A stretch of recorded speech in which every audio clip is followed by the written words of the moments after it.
자, 안녕하십니까. 2만원 주식 된다 끝내기. 오늘은 파트 2-1에서 3과 주식시장과 경제지표 관계 관련된 부분에 있어서 말씀드리도록 하겠습니다. 다양한 경제지표가 주식시장과 연계를 할 수 있는데요. 그 부분을 좀 알려드리는 시간으로 가지셨으면 좋을 것 같습니다. 일단은 주가 지수가 전형적인 선행지표로 이루어지고 있습니다. 아, 보통의 경우에 3개월에서 6개월 정도 먼저 경기가 회복하고 나서 선반영이 되는 주가가 상승을 먼저 한다. 그러니까 경기가 회복하기 3개월에서 6개월 전에 이미 주가는 먼저 상승을 하는 경우가 많다. 그렇기 때문에 주가 지수는 경기에 선행을 한다고 해서 선행지표라고 어,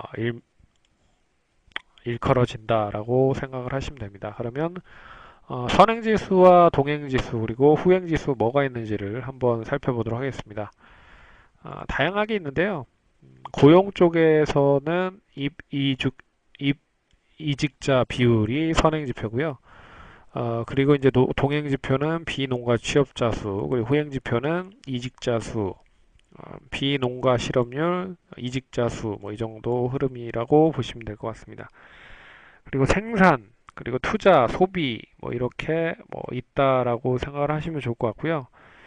건축 허가 면적과 설비 투자 추계 지수, 그리고 경기 실사 지수와 재고 순환 지표. 어, 어떻게 보면은 선행이 제일 중요한 부분이죠. 앞으로 어떠한 시그널을 가지는지에 대한 부분을 먼저 선반영을 할 수 있기 때문에 아, 그러니까 앞에 경기가 이 어떤 시그널로 인해서 선행으로 움직이는지를 보시면 된다. 그렇기 때문에 선행 지표를 잘 보시는 게 중요한 것 같습니다. 그래서 여기에 이제 종합 주가 지수가 있는 거고요. 통화 쪽에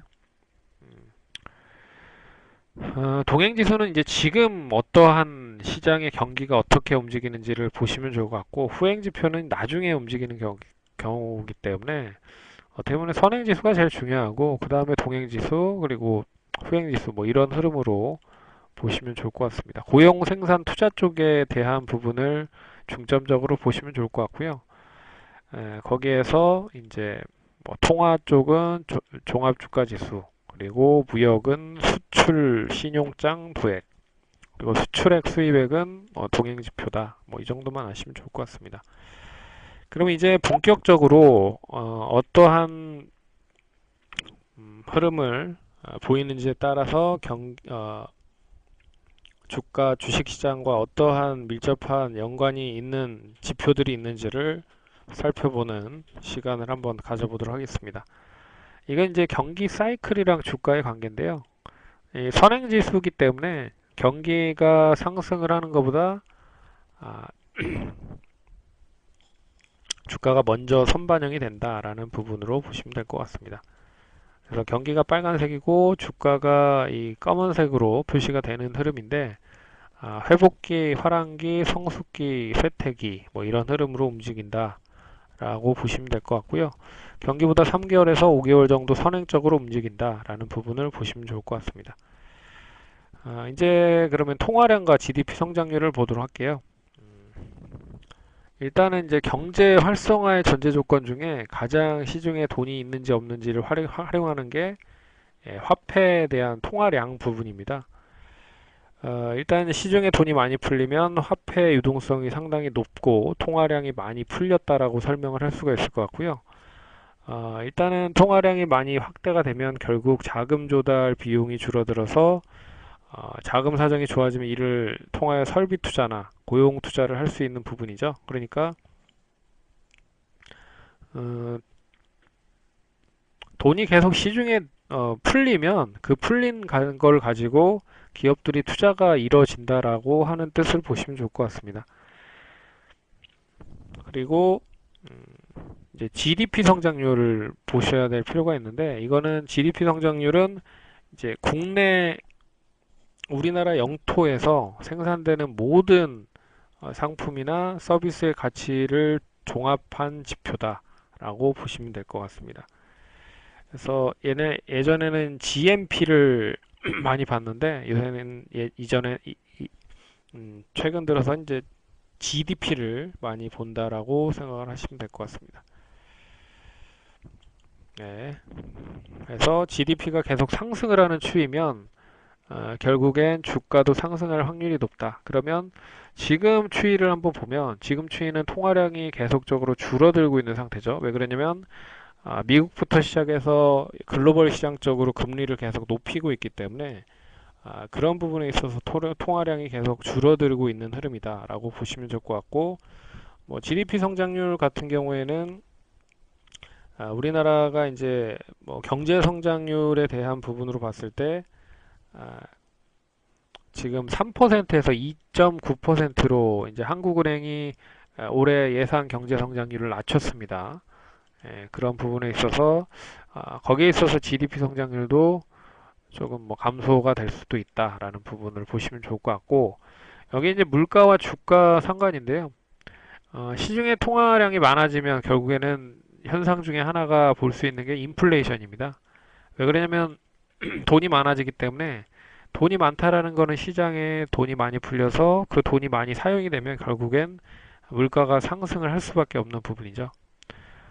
그렇기 때문에 물가 상승은 고로 물가 상승의 확대나 포화 부분은 결국에는 물가를 올릴 수밖에 없는 부분이고 결국에 이제 물가가 상승이 되면 일단 주가가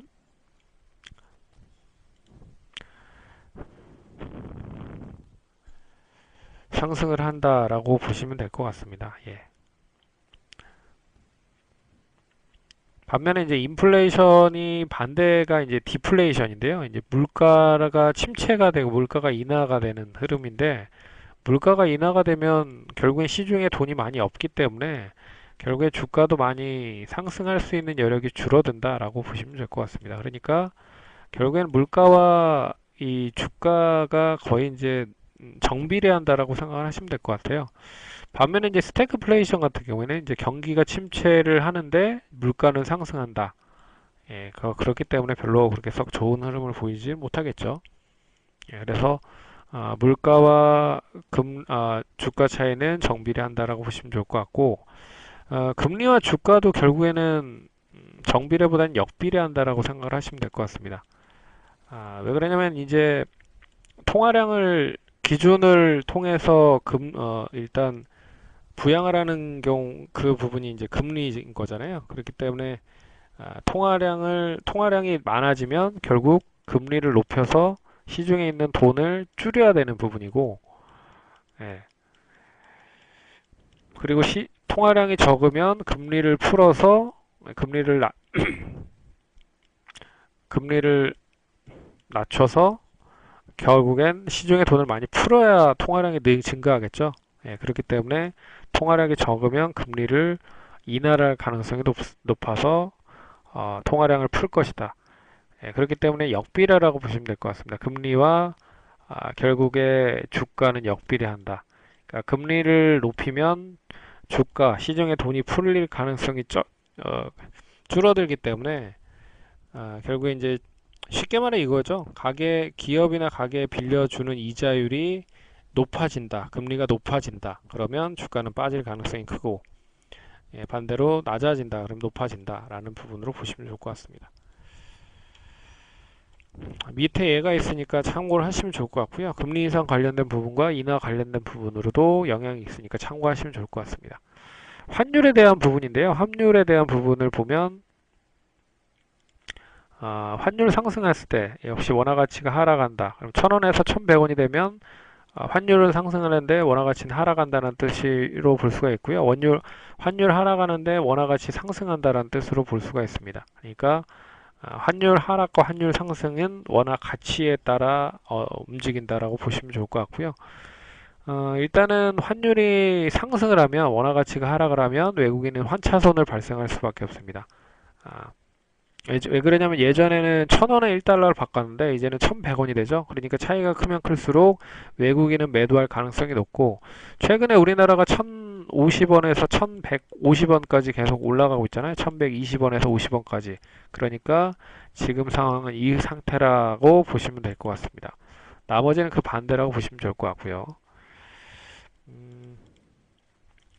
그리고 유가나 원자재 관련된 부분인데요. 유가가 많이 올라가고 원자재가 많이 올라가면 올라갈수록 결국에는 어, 우리 이제 주가 주식시장으로 봤을 때는 긍정적인 흐름을 볼 수 있기 때문에 일단 유가 상승은 경기가 좋아진다는 뜻으로 볼 수 있습니다. 반면에 이제 유가가 하락을 하면 경기는 좋지 않다라고 하는 부분으로 볼 수 있기 때문에 여기 이제 긍정적인 업종을 나열해 놨기 때문에 참고하시면 좋을 것 같습니다. 어차피 경기 관련된 부분도 계속적으로 어떤 흐름이 나타나는지에 따라서 계속 설명을 해 드릴 거니까 이번으로 끝나진 않을 거니까 계속 이야기를 해 드리도록 하겠습니다. 그래서 참고하시고 궁금한 거 있으시면 또 문의하시고요. 그래서 이것으로 주식시장과 경제지표 관련된 부분 마감하도록 하겠습니다. 감사합니다.